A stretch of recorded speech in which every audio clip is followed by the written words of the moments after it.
kind of the beauty behind climbing, is the opportunity to get out and express yourself. For a living, I do photography and rock climbing. I mean, it kind of depends on what you say what you do for a living is. I mean, I think what you do for a living is what makes you happy. In climbing, there's a lot of excitement because you don't really know what you're getting into sometimes, and it's the challenge. And that's what kind of makes it learn about yourself and to kind of let things be. Sometimes we get into a way in society to where we don't allow ourselves for things to be difficult, and climbing kind of teaches you grace. Fear was like a funny thing for me to cope with because I'm afraid of heights. I still am, and I think it's healthy because it keeps you alive.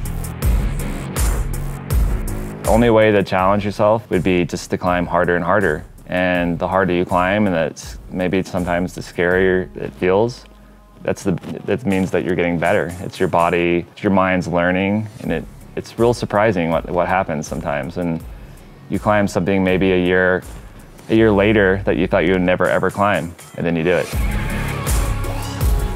Riding motorcycles teaches you also a lot about life. There's a strong philosophy that is taught day to day on the bike, from location to location, to adventure. I would say the kind of philosophy that everyone has on a motorcycle it can be very different, but at the same time it's very similar. We all want to go take the bike. We all want to go off somewhere foreign. One thing I would say that is taken from it is a real appreciation for adventure and life. Being outdoors in nature has taught me how to be a better person. It always has the answers. Wherever I go, I just feel like there's always something to be learned. I think it's important for human nature to be outside, to go and explore, to go and just be out in the element and learn and let things happen to you. Maybe you take a fall on the bike, maybe you take a fall on the wall and you get a little scraped up, and that's kind of beautiful at the same time. It's part of the adventure. Now that I'm older, I kind of like a bike that can go on-road and off-road.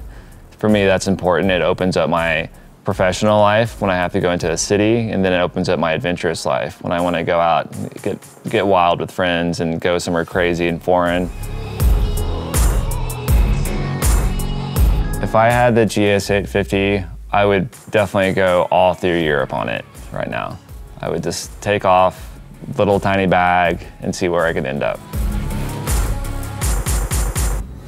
I would say my favorite element is uncertainty.